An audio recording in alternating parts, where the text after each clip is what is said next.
Number 2, calorie amounts in Chester's churros are normally distributed. Chester claims the mean is 300 with standard deviation 30. The churro is selected at random, and we'll find the probability that the churro has less than 270 calories. Okay, so let's start with our parameters for this population of churros. So we have a population mean mu of 300 and a population standard deviation sigma of 30. Okay, so in this case, the probability question is about selecting an individual churro. So if we are selecting an individual churro, X represents the calories in that churro. And we'd like to know the probability that it has less than 270 calories. All right, so this is our normal CDF. And since we are shading to the left, sorry, I didn't have room to fit the graph here, but values less than 270 would be to its left. So when we shade to the left, our region starts at a lower bound of negative infinity, and we continue to our value of 270, and then we put in our mean and our standard deviation for our population. So I'll go ahead and put that one in. So our negative infinity to 270, and then our mu and our sigma for our population. And then we'll round to 4 decimal places, and that will be 0.1587. So 0.1587, or just to speak it as a percentage, there is a 15.87% chance that if we randomly select a churro, that it will have under 270 calories. All right, and then part B, 8 churros are randomly selected and the sample mean is calculated. So in this case, we're not looking at an individual churro, we're looking at N, a number in our sample here, in our case 8. So our sample size is 8. So when we're looking at a sample, we'll be taking a look at the distribution of the sample means. So the parameters of the sampling distribution of the mean. So our mu for our sampling distribution, so this would be the graph of the sample means. The mean of the sampling distribution is always the same as the original population mean, so that doesn't change. That will still be 300. But what we have to remember is the standard deviation of the sampling distribution is going to be a smaller value than the above sigma, because we take the original sigma and we divide that by the square root of our sample size. So if our original population had a standard deviation of 30, we'll now have a standard deviation for the sampling distribution of 30 over the square root of n. And we're going to leave that in an exact form as we continue to our probability question. So we don't want to round this number and use that moving forward, or we can be off in our accuracy. Okay. So the question is, find the probability that the sample mean is less than 270 calories. So the probability question now is not about X. X is an individual churro. Now we're looking at the mean of a sample of 8 churros. So our symbol for the mean of a sample is X bar. So we'd like to find the probability the sample mean is less than 270 calories. So it's going to be important that you see the difference in these questions. So I'm just going to point out here that X, we use that to represent an individual data value, versus if we're looking at a sample, then X bar, we're looking at the mean of a sample, so sample mean. Okay, so the normal CDF would work the same way. We would still be going from negative infinity to 270. Our standard deviation, our mean would still be 300. But the change now is that our standard deviation is not 30, it's 30 over the square root of 8. So we have to remember that if you're given a sample, so you'll have a sample size, that you'll be looking at the mean of a sample, and that will always cause a change to our sigma to sigma over the square root of n. Okay, so we can enter that one. And now we'll see 0.0023.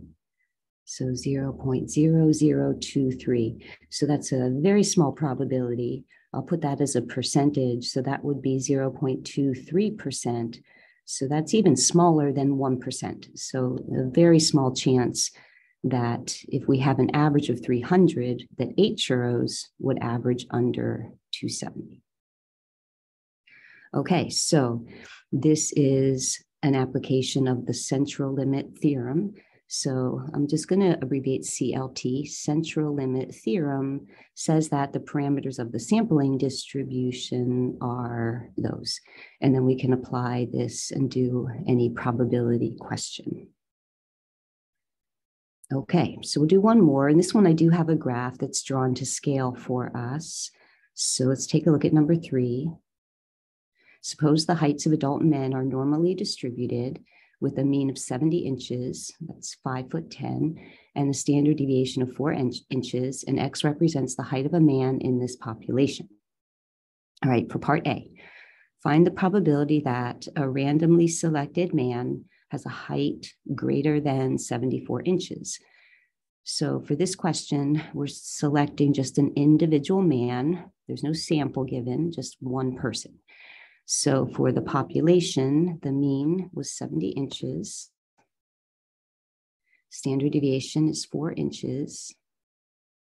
I'm just going to take a look at the graph. So I've got the mean in the center. So if the mean is 70, we expect most men to be around 5'10".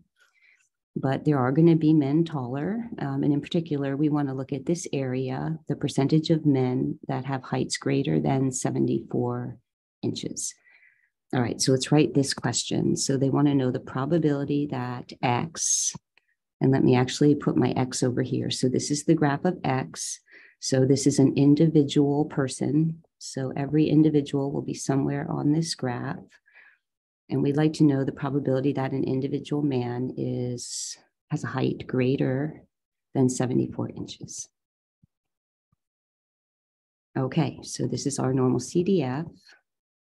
And now since we're shading to the right, we started our 74 value. We continue to infinity. And then we have to put in our mean and our standard deviation. All right, so normal CDF, 74 to infinity. And then our mean and our standard deviation.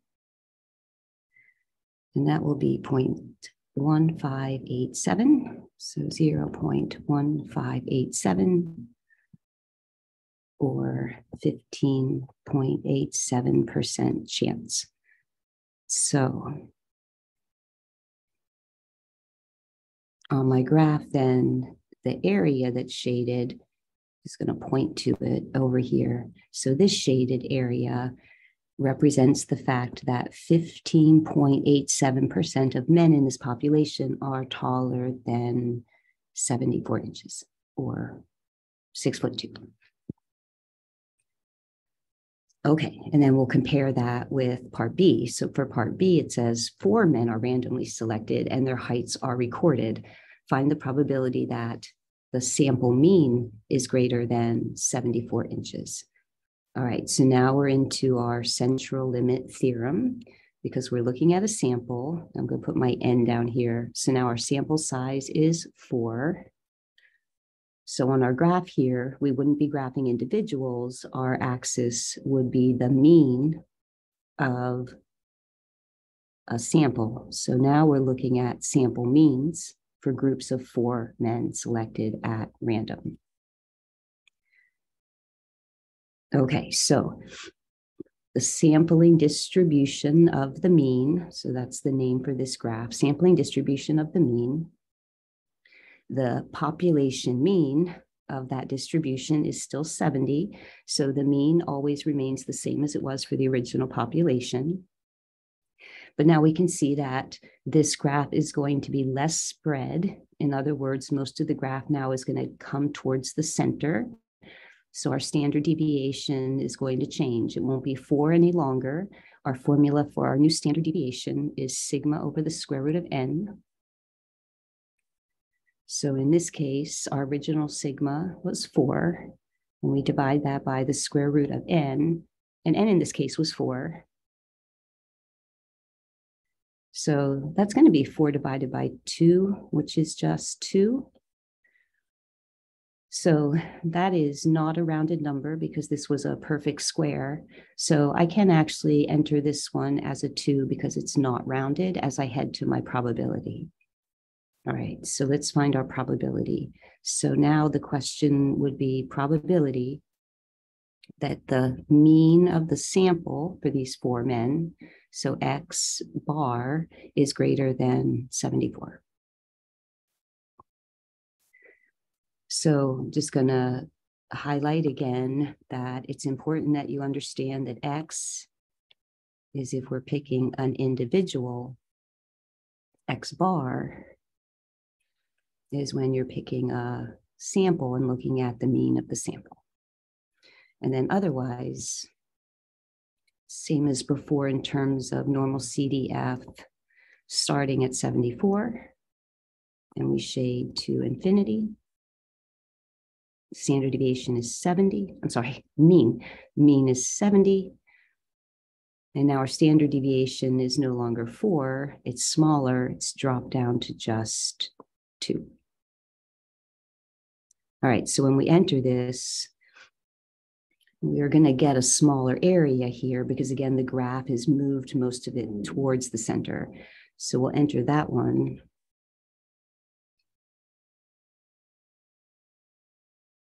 And that is 0.0228, 0.0228. So that as a percentage would be 2.28% chance that 4 men on average would be taller than 74 inches.